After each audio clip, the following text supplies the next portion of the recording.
My name is Ashley Schaefer, and I'm an associate professor here at the Knowlton School of Architecture and chair of the Moss Criticism Program. I'm honored to introduce tonight's speaker, Beatriz Colomina, as part of the KSA Lecture Series, but I also need to thank John Davidson, director of the Film Studies Program, which is a multidisciplinary program here at the university that focuses on the relationship of film and other social and cultural practices. Thank them for co-sponsoring this lecture. As well, Colomina is enthusiastically welcomed by the students in the Moss Criticism Program for tomorrow morning's exchange. You may have seen the posters around the building. Although I think it's created a bit of bureaucratic confusion, I think it's really fitting that Colomina's invitation to Ohio comes from such multiple and diverse sources, from architecture, from film studies, and criticism. In fact, I think what I appreciate most about her work is that it's difficult to definitively categorize. Her appointment at Princeton is as professor of architecture, but she is as well the founding director of the program in Media and Modernity. And her research and writing seamlessly unfolds a complex and diverse landscape of issues, including sociology, politics, economy, particularly the post-war economy, which is relevant to this lecture series title, Economies, gender studies, media, film, and of course, architecture. All of which are expressed through her distinctive and I would say even innovative writing style. Highlights of her extensive accomplishments, which have been appropriately produced in multiple media, include the editing of Sexuality in Space from 1992 and authoring Privacy and Publicity, Modern Architecture as Mass Media in 1994, both of which won an American Institute of Architects International Book Award, which is no small accomplishment.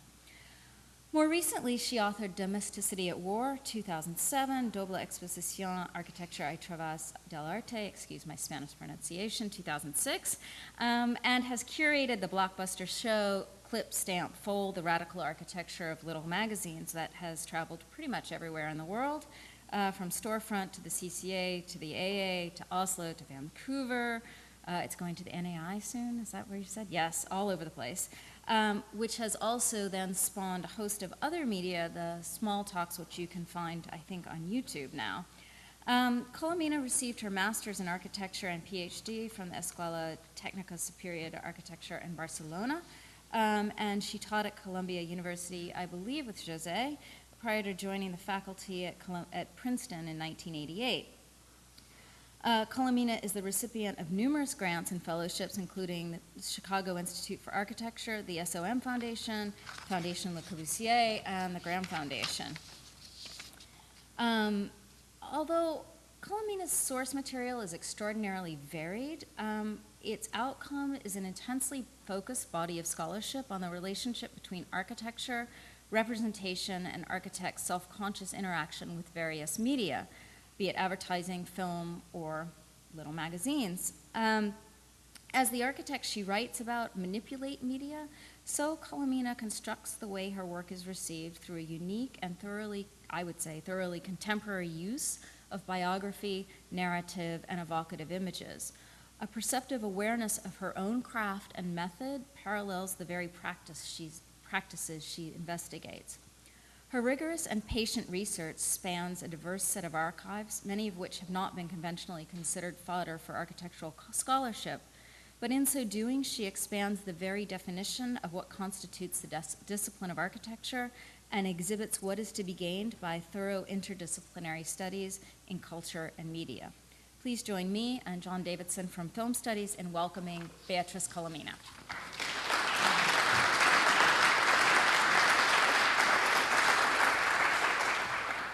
Thank you very much, Ashley, for your very generous introduction. Hi, Jose. I'm very happy to be back in Ohio and to see old friends and new friends. And thank you very much also to John Davidson for his invitation to come to speak here tonight. It is true that Jose and I share even an office at Columbia University. You don't understand what Columbia University was in those years. I think it's still the same. But there was this office, and all you get is a fragment of a desk and a filing cabinet. And stuck in this room was Kenneth Franton and Jose Obrerí and myself and a number of other people. And it was like this very compact, like almost like New York kind of density where I cannot make it any closer because... I have the same problem. You do? Yes. Try it now. Okay, so it was this kind of very dense conditions, very similar to, or echoing the conditions, I suppose, of New York City, and full of cross kind of references and impulse and interest, which I think were all very beneficial to all of us. Thank you very much for your introduction. I mean, of course, I always think when I hear this introduction, I say, who are they talking about? Because it sounds all very good, but I myself really think of myself as an architect who happens to write. And of course, I did a PhD and all these things. But my training in architecture is, for me, still very, very important. And it affects the way in which I write significantly. Why people in other fields became interested in my work has always been a kind of a source of a kind of curiosity to me, and of course very happy to engage with other fields, always interdisciplinary. So John really wanted me to talk about the IMS, which is a research that goes back to the mid-1990s, when I was in Washington with a fellowship from the National Gallery, one of these CASBA fellowships, and the archives of the IMS had arrived in the Library of Congress, and I started looking into their material, and among other things, well, at first I started working on the strictly architectural questions like the IMS house and all these things, but then very soon I found out this multi-screen film that the IMS have done in the 50s for the American exhibition in Moscow. So in many ways this takes me back to this work, but I'm very happy to do it for you. In fact, the first question, and this is very kind of architect kind of question, because it starts from a realization that we were living in a different kind of environment. That is that we are surrounded, and these are images from the New York Times in the mid to late 90s, images of New York, of course, and the realization is that we are in a way surrounded today everywhere and at all times by arrays of multiple and simultaneous images, and this happened to us, of course, in the streets, like in these streets of New York, and of course even there was this article in the New York Times where people were no longer interested in having curtains in their apartments, so each apartment building has become like a multiplex for those living across the street. So there's all this voyeurism, so each window has become like another moving images. So it happened to us, of course, in the streets, but also in airports. These are images from Martha Rosler's work in shopping centers, in gyms, and so on. You know how you go to the gym and it's not just one screen, but there are, and this started in the 90s. I was able to convince Mark Wigley to finally go to the gym, not because of the gym, who hates the gym, but because I started explaining to him, you know, you can, because he loves watching TV, you can watch several things at once, and that was, okay. So the idea that you could be watching several programs at the same time, that was fascinating. So this idea that you have a wall of a screen instead of just focusing on one, right? But also it happens in our computers and our television sets. So the idea of a single image commanding our attention seems to be fading away. It seems in a way as if we need to be distracted in order to concentrate, as if we, or that is by we, I mean all of us living in this new kind of space that I will call the space of information, could be diagnosed en masse as suffering from this kind of, in the meantime, very famous disorder of attention deficit disorder.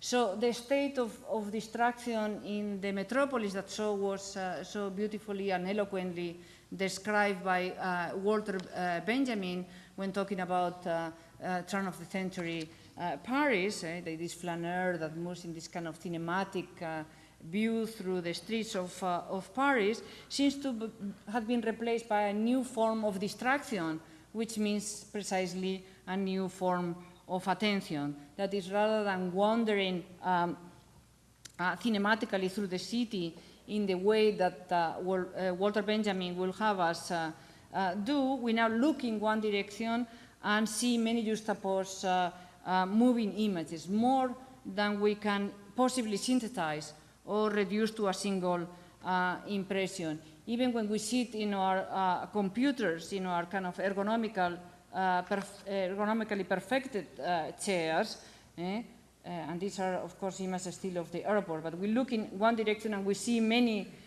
juxtaposed images, as I say, more than we can possibly synthesize or reduce to a single impression. Even when we sit in our computers, staring with a fixed gaze to what it seems to be just one single screen, in fact, we are staring to many windows, to many open windows through which different kinds of information stream towards ours, right? And those are actually pages from the early years of the internet. You can see almost from some of these days that those are the surprise that was still possible, right, at the beginning of the internet, that you could be actually simultaneously being, looking at the email and receiving different kinds of information.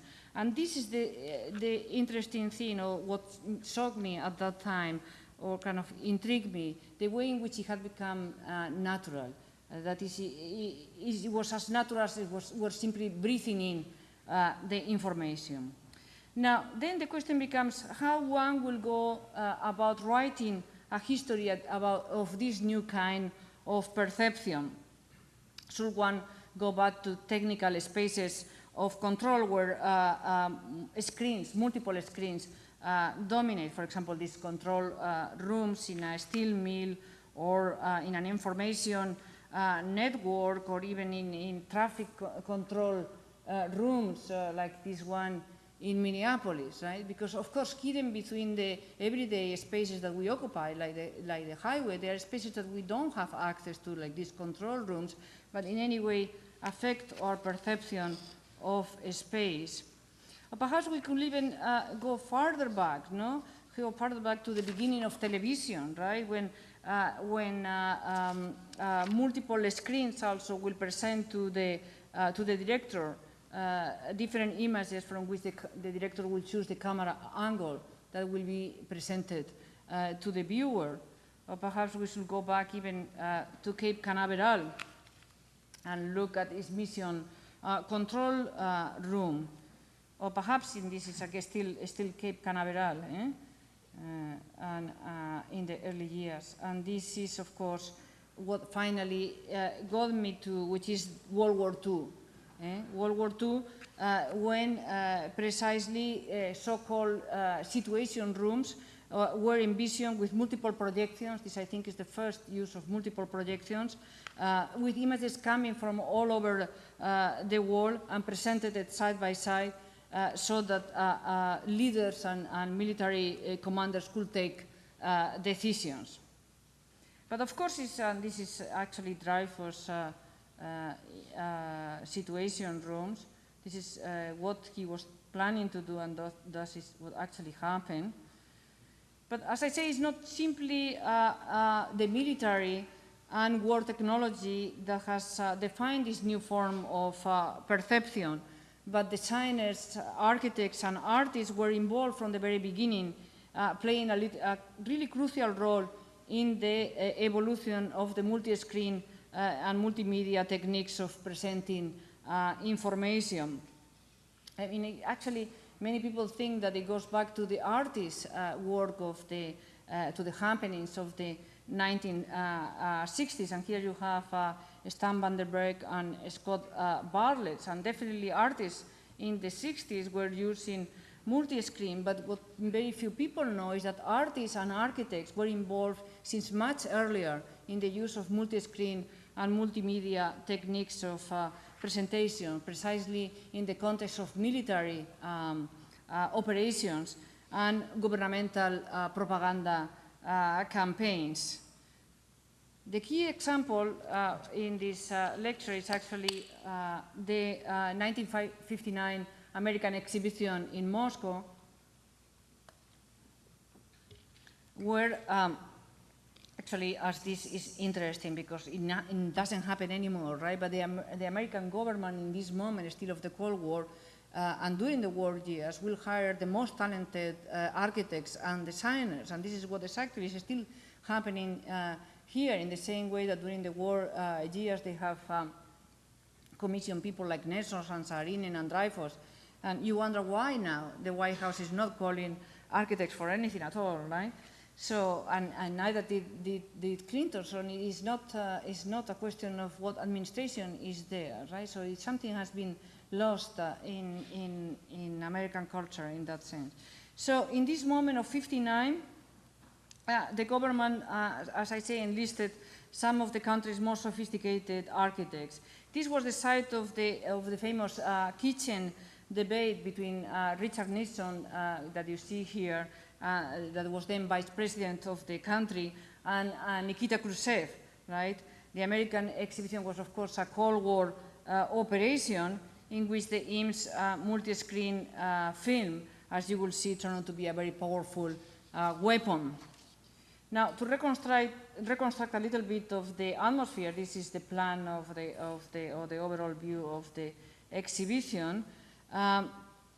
The United States and the Soviet Union had arrived in 1959 to some sort of agreement to exchange national exhibits on what they call science, technology, and culture. And here you have the Soviet exhibition that opened in New York in 59 in the New York Coliseum in Columbus Circle, showing refrigerators and fashion from Moscow, and then, of course, the Sputnik and all these other things.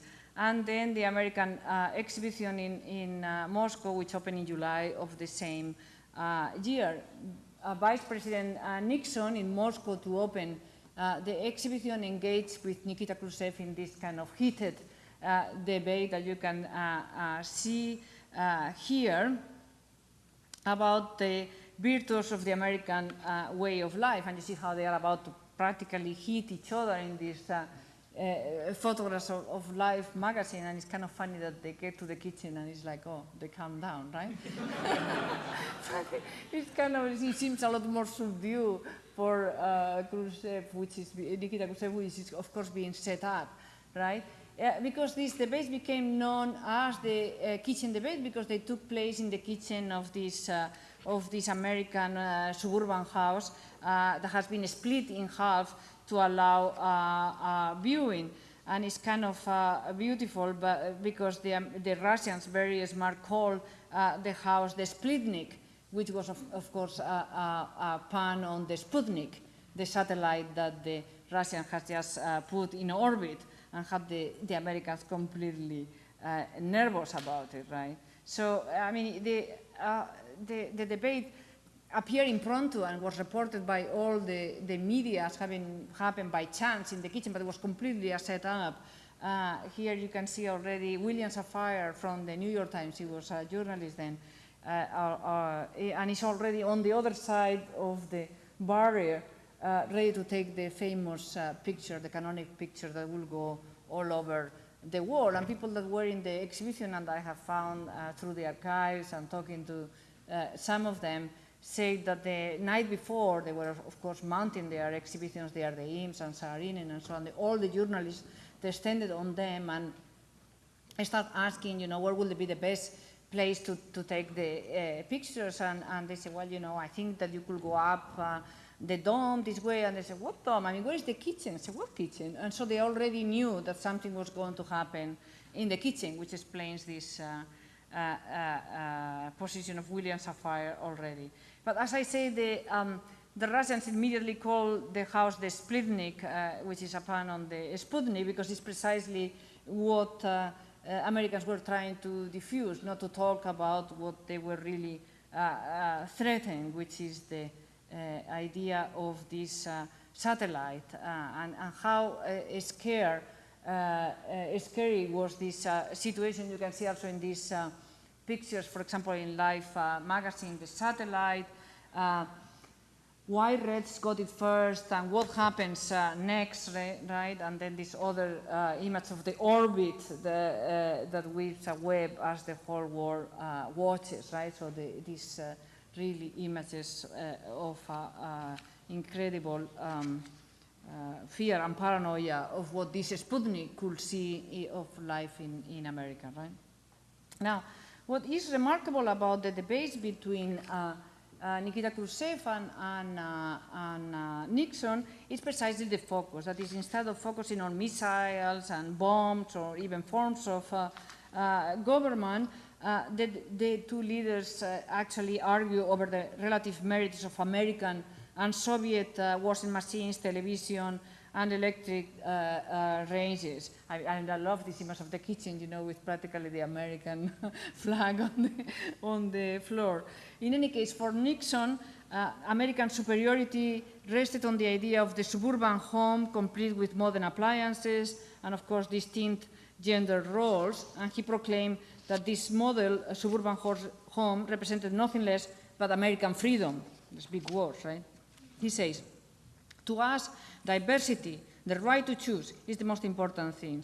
We don't have one decision made at the top by one government official. We have many different manufacturers and many different kinds of washing machines, so that the housewife has a choice. Right? So choice is the housewife can choose whether the washing machine is yellow or pink or blue.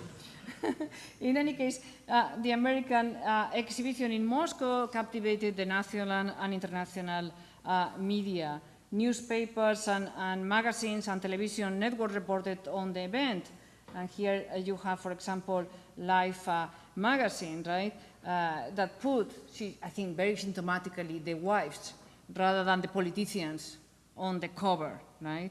So it's kind of beautiful, no? Pat Nixon, which I'm sure you don't have any difficulty recognizing because appears really as the prototype of the American woman, ideal American woman as depicted in advertisements of the 1950s, right? Slim, well-groomed, fashionable, happy, right?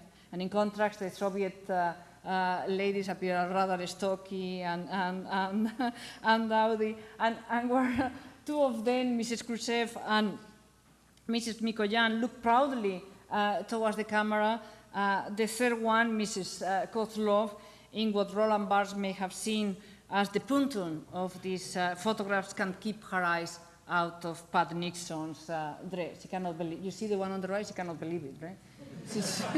She's looking at the dress, and if you look closely, then you realize that this is the one that cares more about fashion with the little, you know, thin, and the, you know, she's probably envy. Envy is very important here. That's what the American exhibition seems to have been designed to produce, but not envy of scientific, military, or industrial achievement, but envy precisely of washing machines, dishwashers, color television, suburban homes, lawn mowers, supermarkets stocked full of groceries.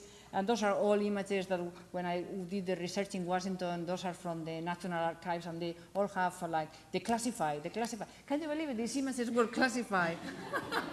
Still in 1995, it was crazy, right? So you have all these images of in the exhibition of supermarkets, of Cadillac convertibles, of Ford, of makeup colors, lipsticks, spike heel shoes, that big kind of fetishistic kind of, so hi-fi sets, cake mixes, TV dinners, Pepsi Cola, and so on. I mean, you name it, and it's there, all these cake mixes and all these things.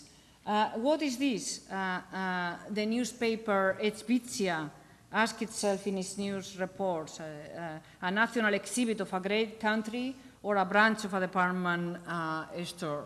And then where is American science, American industry, and other newspapers, and particularly factory techniques? And a Russian teacher is quoted even in the Wall Street Journal saying, you have a lot of dolls, furniture, dishes, etc., but where are your technical exhibits, right? And even American newspaper describes the main pavilion of the exhibition as a large bargain basement, but one that, due to the dust of a crumbling concrete floor, 48 hours after the opening already looked as if it had been barely survived a fire sale, right? Well, I bring all of this because it's precisely for this context that the Ames produced this film, Glimpses of the USA, projected onto these 7 gigantic, I mean quite big screens, 20 by 30 foot screens that were suspended between a vast 75 meter, 250 foot diameter golden geodesic dome that has been designed by Bucky Fuller. Here is the exterior, and this is the screen suspended between the dome of Bucky Fuller, right? And more than 2,200 still and moving images presented precisely a typical day in the life of the United States in 12 minutes, as you will see in a little while. Thousands and thousands of images from many different archives, photo archives from Magnum, from magazines, from Life magazine, from National Geographic, even from images the Ames themselves have taken or their associates, or images they borrow from NASA. They are all put together, combined together into 7 separate film reels and projected simultaneously through these 7 interlock projectors. Bucky Fuller, who was there, of course, for the inauguration of his dome, later say that nobody had done anything like this before, anything like a film in multiple screens, and that advertisers and filmmakers will soon follow.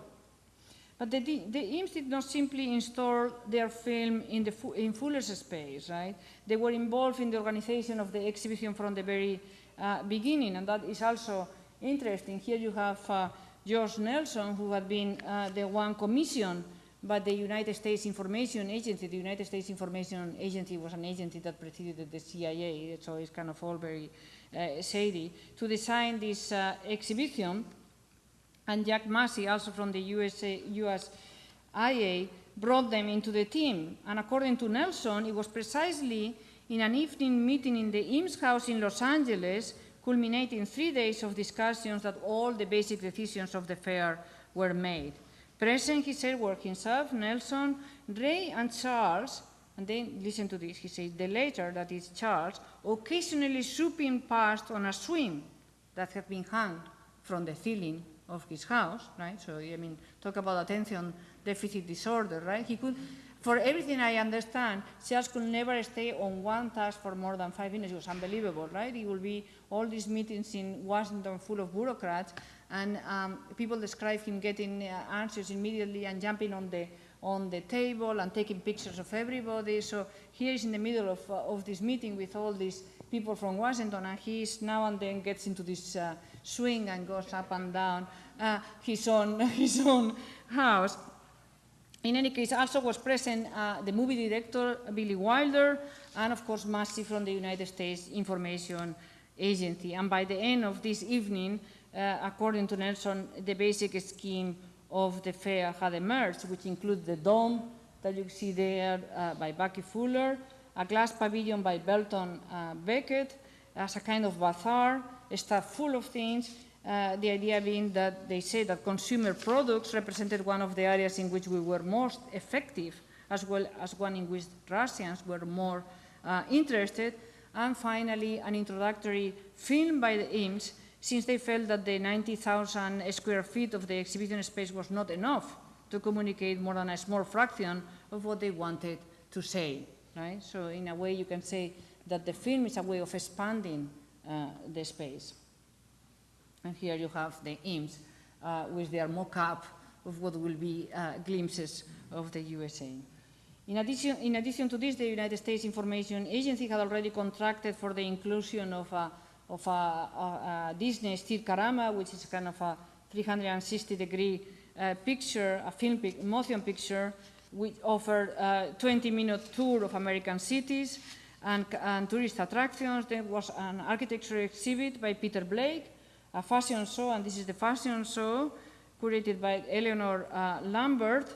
There was also the famous exhibition Family of Man of Steichen was also brought to Russia. Those are images of the exhibition at MoMA, but it was also in Moscow.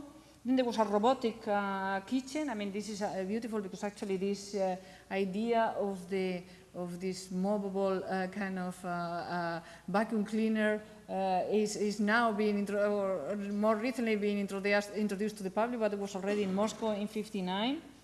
And also this kind of robotic kitchen, apparently the housewife, according to the narrative, could just choose the card of what she's going to do for dinner and just put it in the computer, and the whole thing will be somehow done automatically. Of course, we did get the vacuum cleaner, but that has not fortunately happened yet. And finally, and most important, or very important, this full-scale ranch-style suburban house that was put up by a Long Island builder. It was very much like a Levittown house and furnished by Masons. And it was precisely in the kitchen of this 14,000 house, a 6-room ranch-style house filled with all kinds of appliances, that the kitchen debate began with an argument over automatic washers. So the multi-spleen performance in this context turned out to be one of the most popular exhibits in the fair. It was second only to the Cars and the color television, so it's really hard to compete there. Time magazine called this film the smash hit of the fair, and I think the language is also interesting. And the Wall Street Journal described it as a real bombshell exploding. And, you know, we are in the Cold War, so those, you know, are languages to be taken seriously. Groups of 5,000 people were brought into the dome every 45 minutes, 16 times a day for the duration of the fair. And close to 3 million people ended up seeing this show. The floor actually had to be resurfaced 3 or 4 times during the 6 weeks exhibition due to the heavy traffic. The Imps were not just popular entertainers in this official exhibition. Glimpses of the USA was not just a film in the movie theater, but the huge array of suspended screens define, you can argue, a space between a space. And I think that the Imps were really very self-conscious architects of this new kind of space that we are inhabiting now. The film, as you will see, breaks with the kind of fixed perspectival view of the world. In fact, we find ourselves in a space that can be only apprehended by high technology of telescopes, zoom lenses, aeroplanes, night vision cameras, and so on, and when there is no privileged point of view. The film, as you will see, starts with images from outer space, images that were borrowed from NASA, in all the screens, and then there are stars across the sky, 7 constellations, 7 star clusters, nebula, and then move through aerial views of the city at night from higher up to closer, until the city lights kind of from the air fill all the screens. The early morning comes with aerial views of landscapes. You can start seeing this here from different parts of the country, deserts, mountains, hills, etc., suburban developments, urban neighborhoods. And when the camera eyes finally descend to the ground, we see close-ups of newspapers and milk bottles at the door. So, but still we don't see anybody, no people, only really traces of their existence on Earth.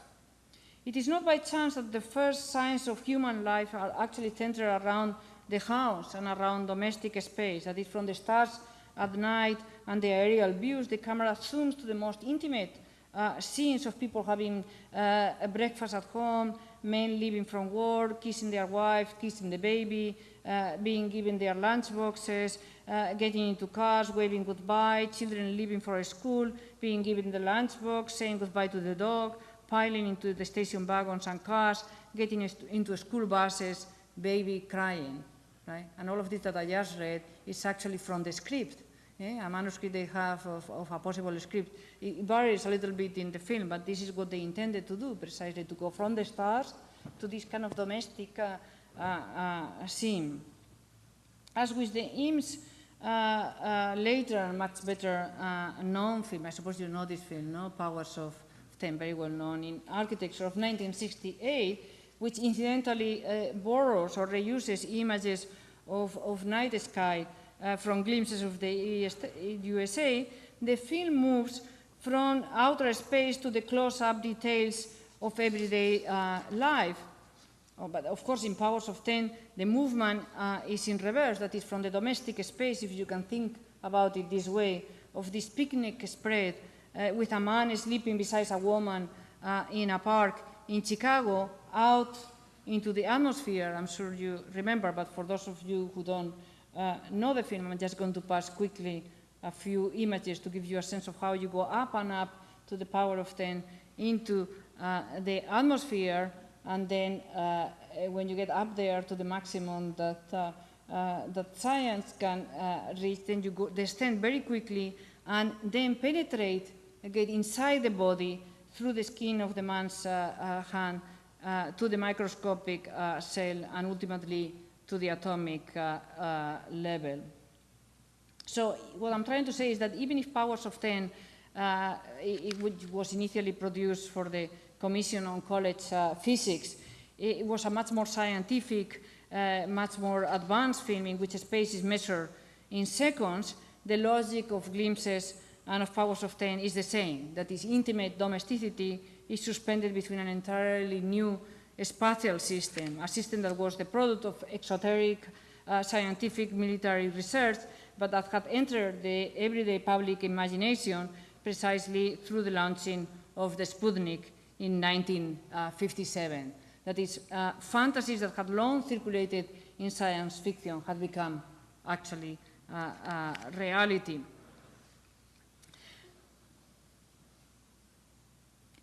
Glimpses, as you will see, breaks with the linear narrative of film to bring snippets of information as an ever-changing mosaic image of American life.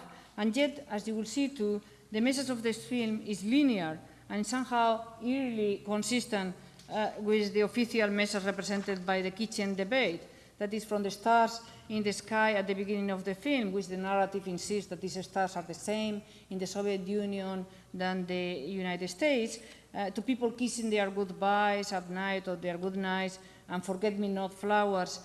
In the last image, the film emphasizes universal emotions and at the same time unambiguously reinforces the material abundance of one country. That is, from the parking lots of factories, which the narrative describes as, and you will see the images, filled with the cars of the workers, rise to the aerial views of suburban houses, each one with a little blue swimming pool, to the close-up of shopping carts and shelves full of groceries in supermarkets and housewives cooking dinner in kitchens that are equipped with every possible imaginable appliance. The message of the film is clear. We are the same, right? We have the same emotions, the stars are the same, but we have more. The Americans have more. Glimpses like the Sputnik, where the kitchen debate took place, was very effective in displacing precisely the United States and Soviet Union debate from the arms and the space race to the battle, you can say, of the appliance.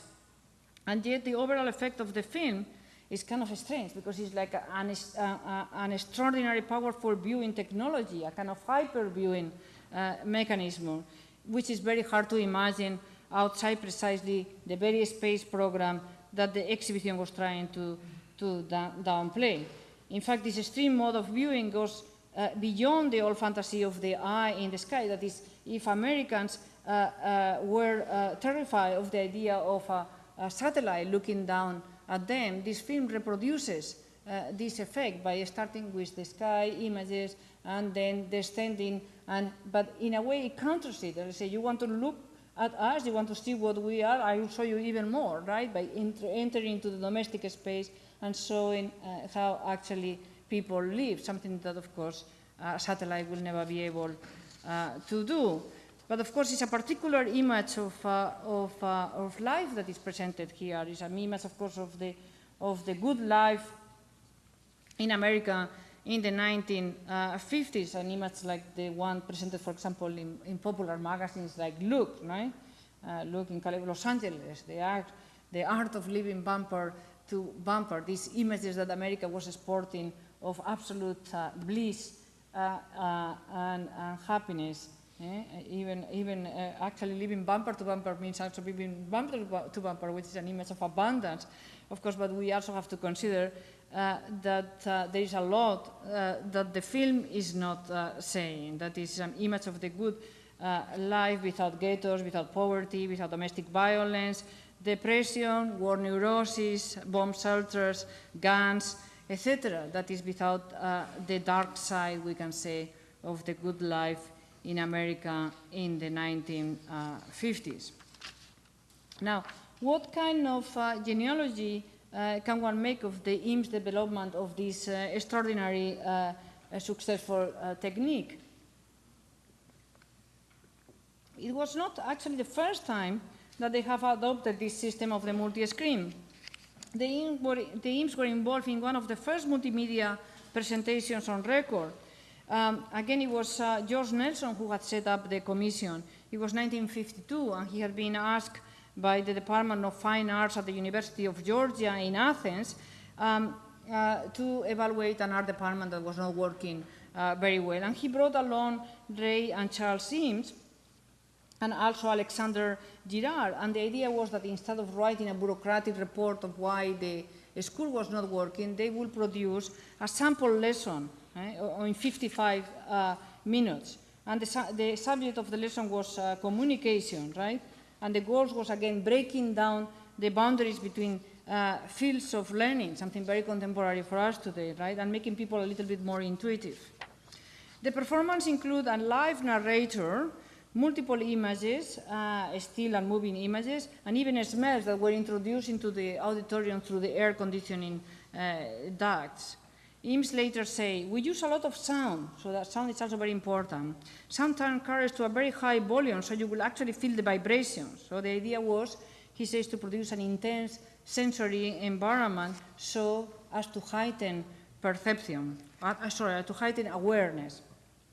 And the effect was apparently so convincing that some people even smell things when no smells were introduced. For example, there will be a film, along many other things, so there will be many things going on, but let's say that now there is a film about the making of bread, right? And a smell is introduced in the auditorium about bread. Well, then there will be later another film in which you will see machinery, and people at the end, there was a, kind of a series of a questionnaire, right?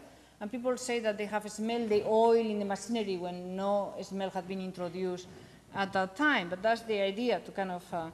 In any case, it was a major production. Nelson described the team arriving in Athens burdened with only slightly less equipment than the Ringling Brothers. And those include a movie projector, 3 slide projectors, 3 screens, 3 or 4 tape recorders, cans of film, boxes of slides, and reels of magnetic tapes. Girard was the one that brought these synthetic odors that were introduced in the auditorium. But of course, the interesting thing for me here is the reference to the circus, which was, of course, not accidental at all. Talking to a reporter for Vogue magazine, Charles Eames later say that this sample lesson was a blast on all senses, a super-saturated 3-ring circus.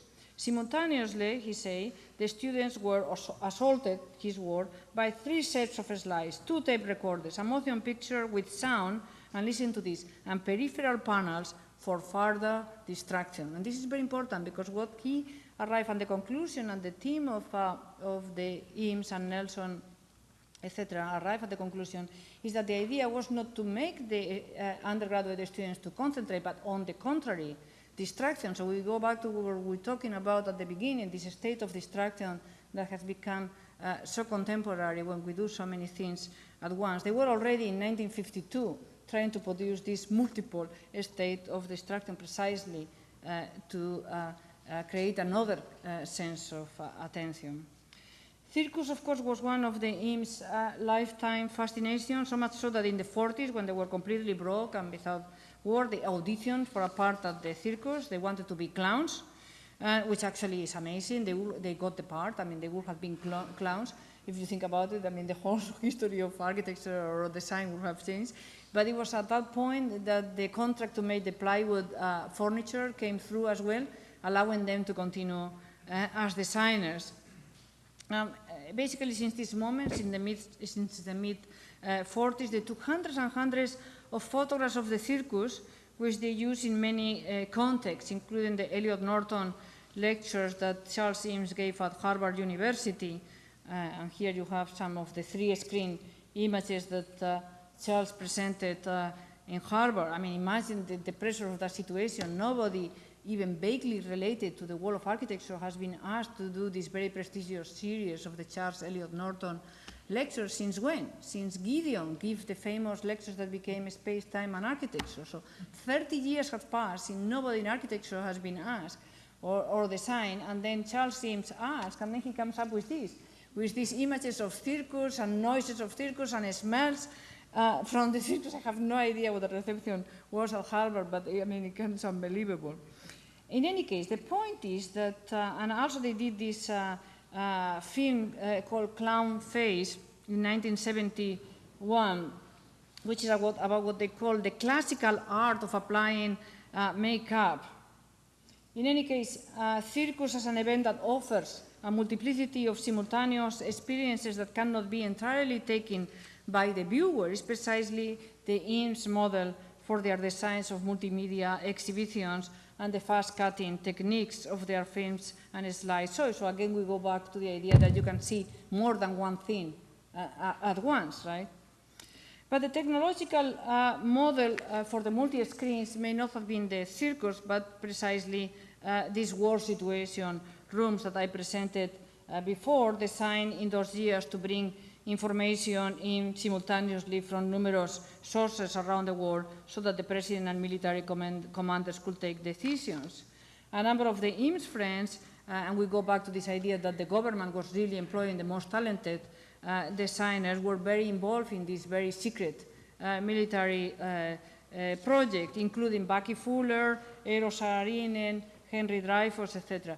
It's not clear to me that the Eames may have known about this project during the war, but given their friendship with all these people, for sure they would have known immediately after the war, and I'm convinced that this affected their project of the multi-screen. In any case, a number of wartime research projects, including work on communication, ballistics, and experimental computers, quickly developed after the war into a fully fledged theory of information flow.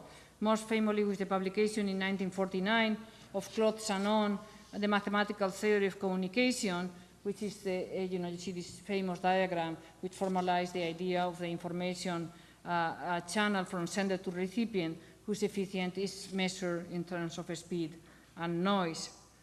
This sense of information flow also organized the sample lesson performance. They say, for example, we were trying to cram into a short time, a class hour, the most background material possible. And then as part of this project, the Eames produced this film, a communication primer, which is a film that presents the theory of information, explaining this famous diagram of Shannon. These are stills from the film of the Eames, in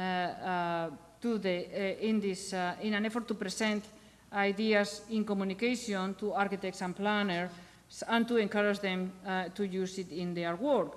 So the basic idea was that architects should integrate information, that is to integrate architecture and what they call information flow. So if the great heroes of the Renaissance were, according to the Eames, people concerned, they say, with ways of modeling and imaging, not with self-expression or bravura, that is Brunelleschi, but not Michelangelo. That's what they think about the Renaissance, right? More interested in people that are interested in representation and images. Therefore, Brunelleschi, yes, not Michelangelo. The great architects of our time, they say, will be the ones concerned with new forms of communication, and that included particularly the computers. And again, it's very important to insist that this is 1952, right? So, because many people think that the whole involvement of architecture with computers started sometime in the 90s around Columbia University, right? Well, not exactly. No? In any case, the logic of simultaneous information flow was further developed in the 1955 Eames film House after 5 years of living. The film was, as you probably know, made entirely of thousands and thousands of color slides that the Eames have been taking of their home over their first 5 years of life. And the images are shown in quick succession. There is no camera movement in a technique that is called fast cutting, for which the Eames, by the way, won an Emmy Award in 1960. It's kind of interesting to know that we think of the Eames as architects and as designers, right? But if you look into film, it's very interesting because you look at avant-garde film of the 1950s, and there are the Eames with these techniques for which they won several prizes. This technique of the Eames house was further developed in glimpses, which is organized around a strict logic of information transmission. The role of the designer, according to them, is to design a particular flow of information, and I found this diagram in this drawing in the archives that I love in that sense. So the central principle for them is one of compression. They say the idea of the film emerged precisely as a way of compressing into a small volume the tremendous quantity of information they wanted to present, and that would not have been possible to do in the 80,000 square feet of the exhibition, remember? So the space of the multi-screen film then, like the space of the computer, compresses physical space. Perhaps 50 clover leaf highway intersections are shown in just a few seconds, and so are dozens of housing projects, bridges, skyscrapers, supermarkets, universities, museums, theaters, etc. But the issue was much more than one of efficiency of communication or the polemical need to have multiple examples to persuade the Russians.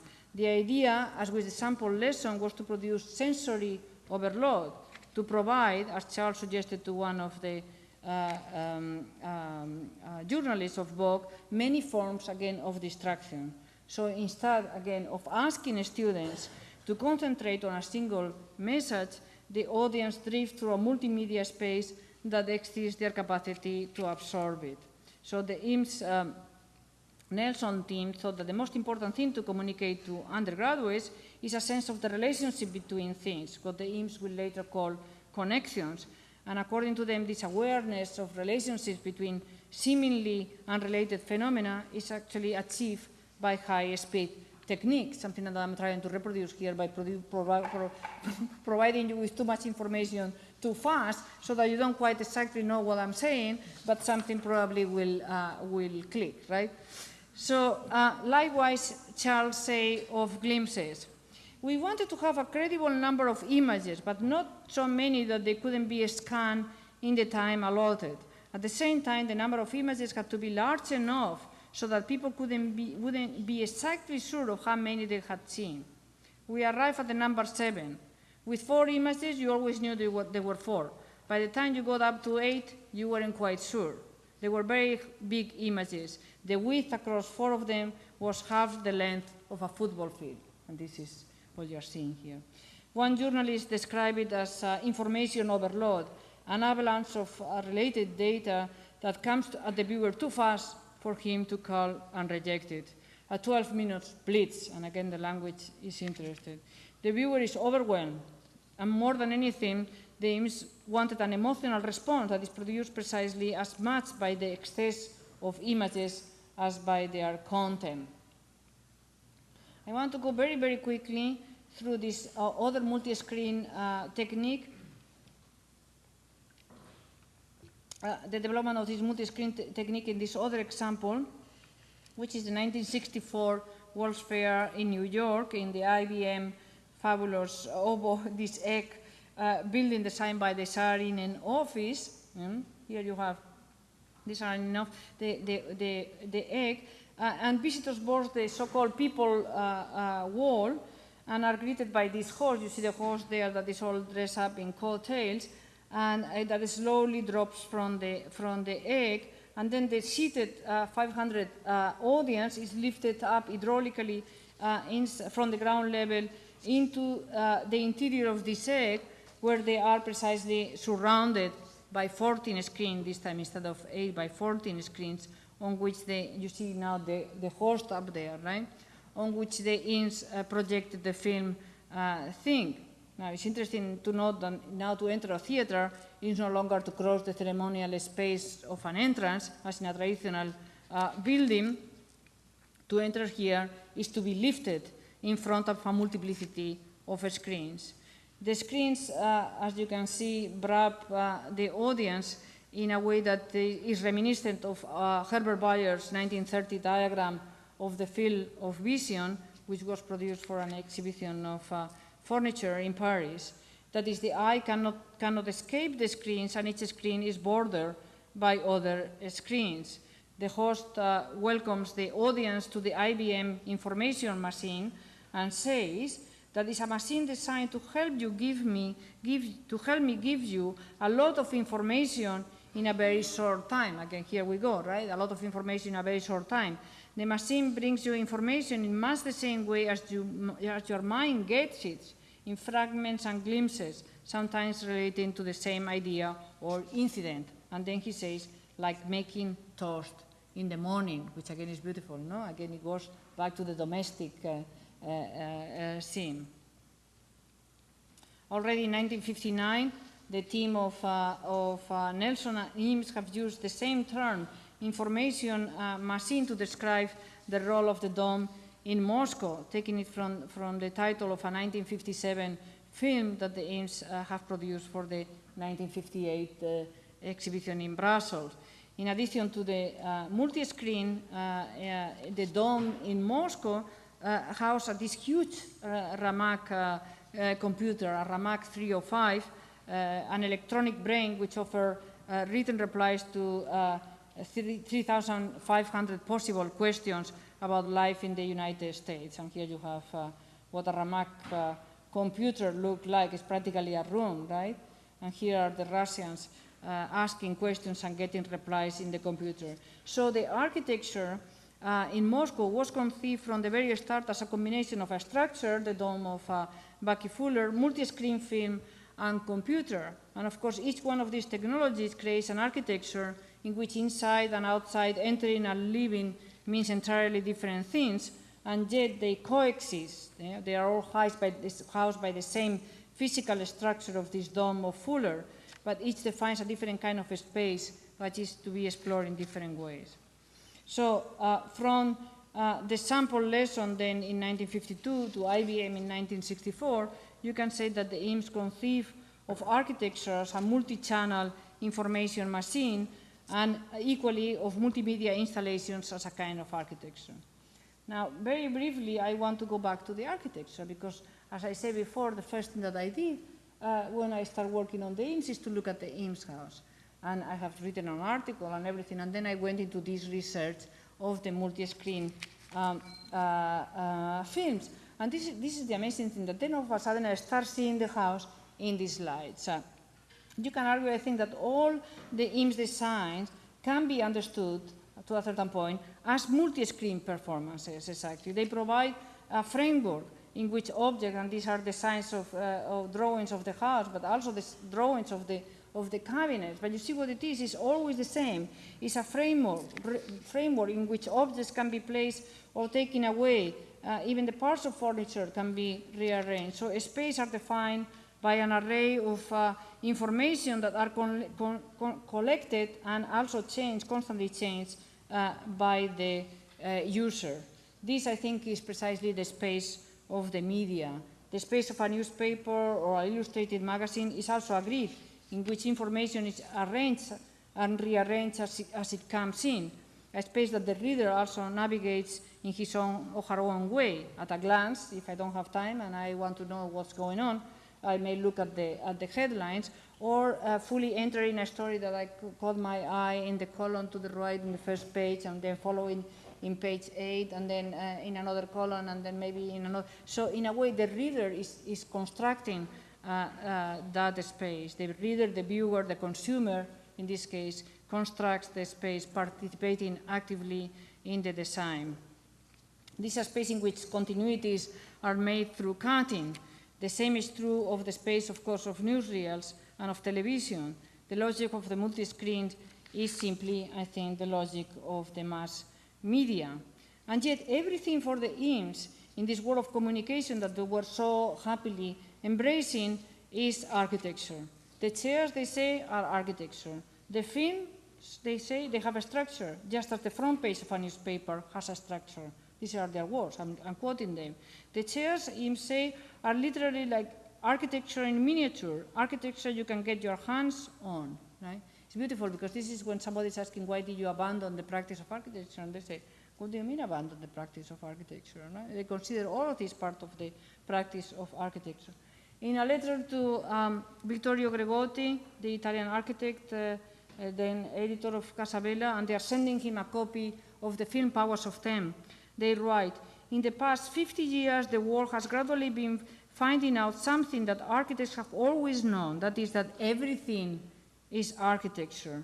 The problems of environment have become more and more interrelated. This is a sketch of a film that shows something of how large and small our environment is. Right? And I think it's very interesting that the question of environment is also presented here. In every sense, IMS architecture is all about the space of information, and perhaps we can no longer talk about the space, but rather about the structure, or more precisely about time, because the structure for the IMS is organization in time. Their technique of information overload that they use in films and in multimedia presentations, but also in their trademark information walls, like this one that you see here in the IBM exhibition of 1971, was not used to overtax the viewer, as some reporter may have said, not to overwhelm the viewer, but to create an impulse precisely to make connection. That is, at the point in which you cannot absorb all the information, you are forced to enter into the exhibition. You start making associations yourself, in the same way that in the class of 52, you also are provided with too much information, so at some point you have to get, in a way, engaged. The IMS reflected often on the impossibility of linear discourse anymore. The structure of their exhibition has been compared to a scholarly paper that is loaded with footnotes, and where the highest level of participation consists in getting fascinated by the pieces and connecting them yourself. You know what I'm talking about. You get a paper and you're fascinated by the, and before you know it, through the footnotes, you're already thinking, and sometimes you see the footnotes before, right? And you are starting to construct an argument that is not even there. So you have become an active participant in this. Anyway, so the multi-screen presentations, the exhibition techniques, and the films of the IMS are important, not because of the individual factoids they offer, like here, or even the story they tell, but because the way in which these factoids are used as elements in creating a space that says this is what the space of information is all about. This is what the space of our times is all about. The experience for the audience in Moscow was almost overwhelming. Journalists speak of too many images, too much information, too fast. But of course, as you will see now, for the MTV and internet generation watching the film today, you probably will conclude that it's not fast enough. And yet we have not gone that far either. So in a way, you can argue that the logic of the internet is already spelled out in great detail in the IMS multi-screen project. So in conclusion, coming out of this war mentality, the IMS innovation in the world of communications, their exhibition, their films, and their multi-screen performance transform the status of architecture. Their highly controlled flows of simultaneous images provided a space, an enclosure, and this is precisely the kind of a space that now we occupy continuously and without thinking. That is a space that, as I said at the beginning, we occupy in the street, but also in the internet, etc. That is a space of multiple. And this is Seattle that I'm not going to get, another multi-screen that I'm not going to get into. Anyway, thank you very much.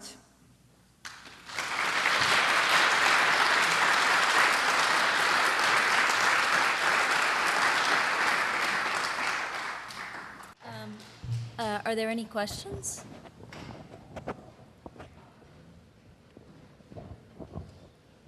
Do you have any questions? I mean, I was kind of on the late side, but do you have any questions? I'll be happy to. On the questionnaire following the video that people that did the exhibition, was there any effort to see how much people retained of the imagery? There was so much. Of this film? Yeah.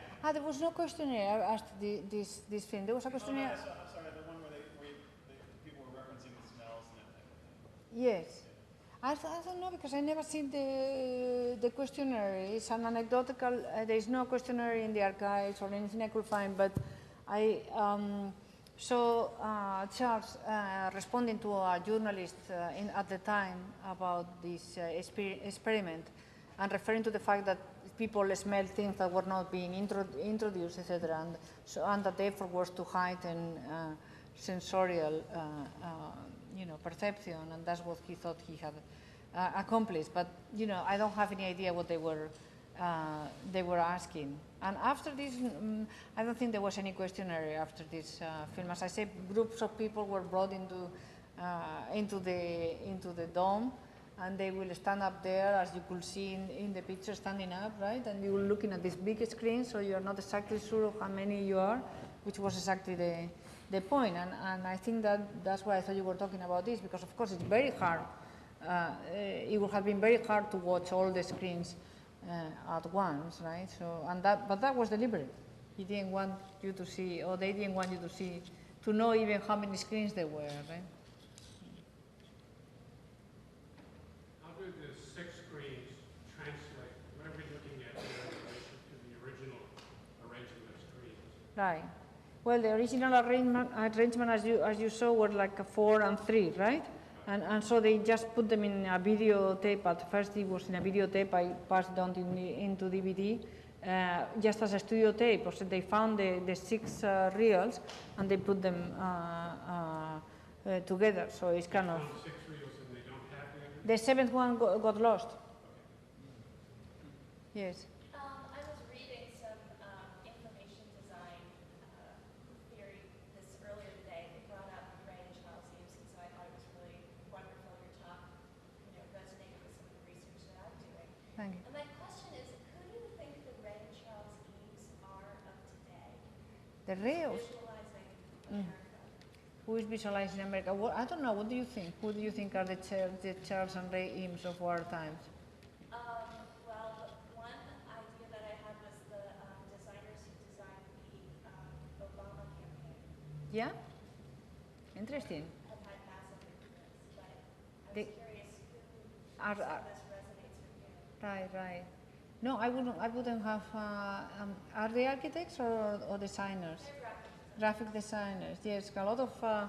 It's interesting, the way in which in the 50s and through the work of the Eames, architecture opened itself to the world of graphic. The figure of the graphic designer takes an enormous importance in this moment, and I think we haven't quite abandoned that yet. I mean, if you think about the work of contemporary architects and how much, sometimes I think about the work of Diller and Escofidio in a way different, but having that kind of experimental edge, experimenting with different kinds of production.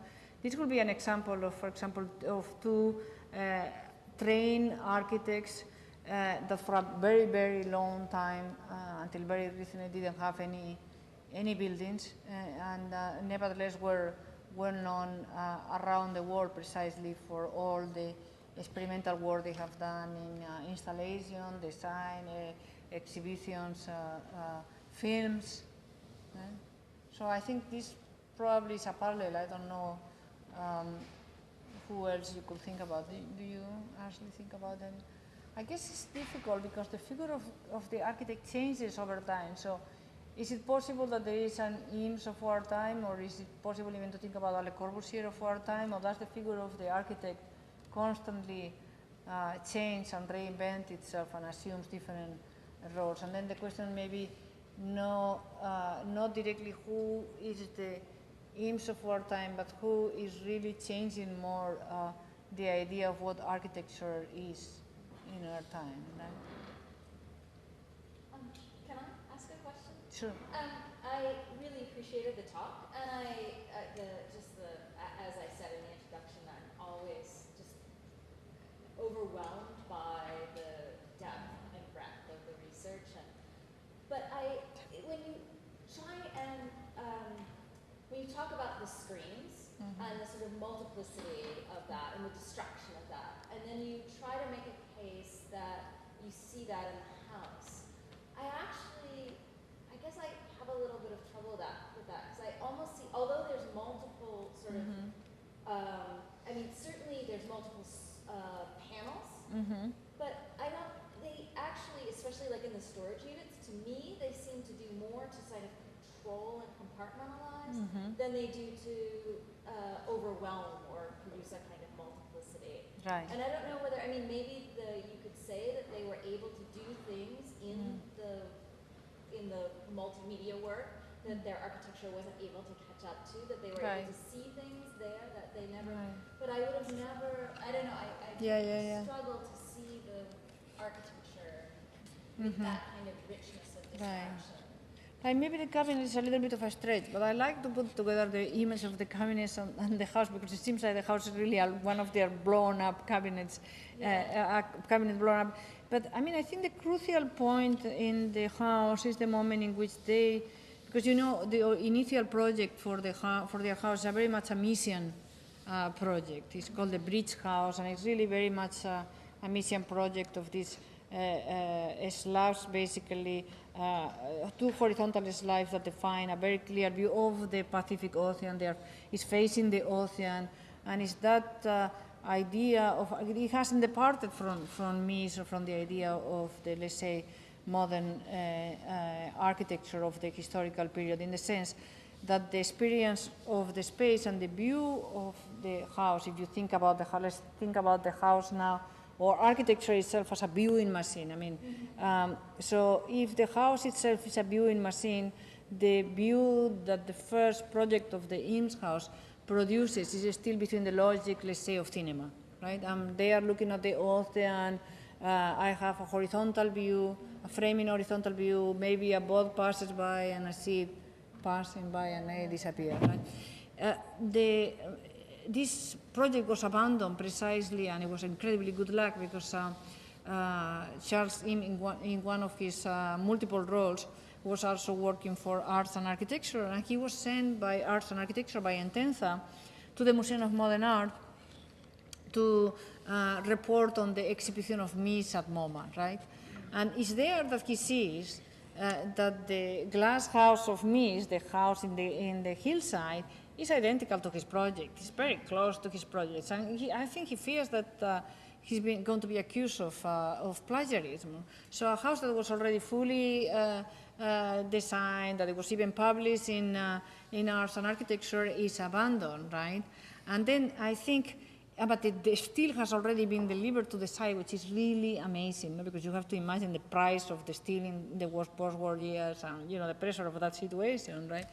But I think he was incredibly lucky, because that part of the brain of the Eames that work better, which is like direct putting together thing, got into so he was, you know, in architecture, I don't think he didn't work that well with plan elevation the traditional way, but the moment in which he had to put together some elements that he already have in a different way, he came up with this house that completely changes our view of the world. In what sense? In the sense that, unlike, first of all, the house is no longer looking at the ocean, it's now like on the side of the hillside.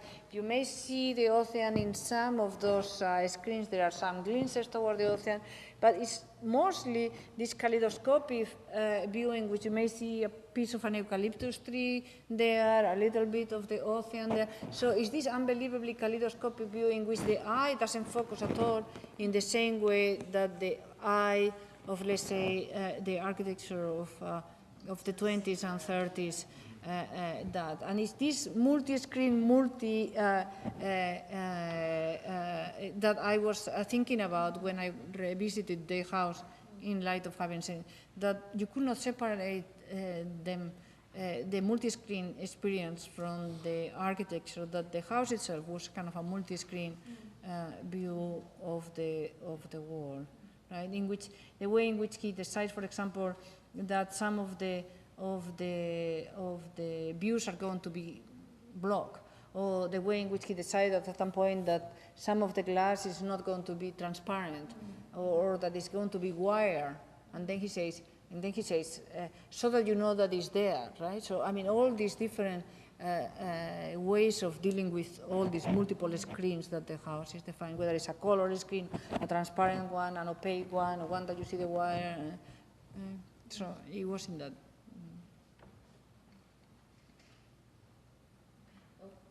John. I found the talk really rich for lots of reasons. The thing that comes to my mind now is sort of the resonance with the pre-war years, pre-World War II years, so often, and the discussion of distraction. Yeah. Thinking back to Krakauer, who talked about the cult of distraction in the 20s and early 30s, we saw it as a moment of kind of hyper-rationalization on the one hand, but also as this moment when sort of human dreams came forth in a really potential way, right? And it seems to me the way you're describing the Eames's use of distraction as a pedagogical model here is actually seems almost an attempt to kind of colonize and fill up that space of fantasy that at least in one way of thinking about this in modernism is a place for fantasy to come forward, right? Yeah. It's not about information input and downloading in a non-conscious way, but rather distraction opens up the possibility of fantasy production in a way. I guess I wondered about in your work if you ran across things that, well, I don't know, further thoughts about their pedagogical models in the sense of distraction and information compression. Yeah. Because I think it is really fruitful to think about in relationship to today, what we take for granted so often. Right. No, thank you. I mean, I think that's a very interesting question. Of course, one could expand a lot more on this question, but I think they are still in between this model of the fantasy production precisely, because if I read them correctly, this idea of the bombardment of information is precisely to produce this moment of engagement and of fantasy, that is, to engage the viewer, to engage the student, and they consider that part of the of a new mentality, of a new. So it also, perhaps, I didn't emphasize that enough, but an emotional reaction too. That is when they talk about emotions, right? So when there are too much information, too many emotions, they also speak about this emotional moment. I mean, I think that was also very interesting, no? That there will be, there is in this moment also that you learn something new. Thank you very much, Beatriz. Thank you.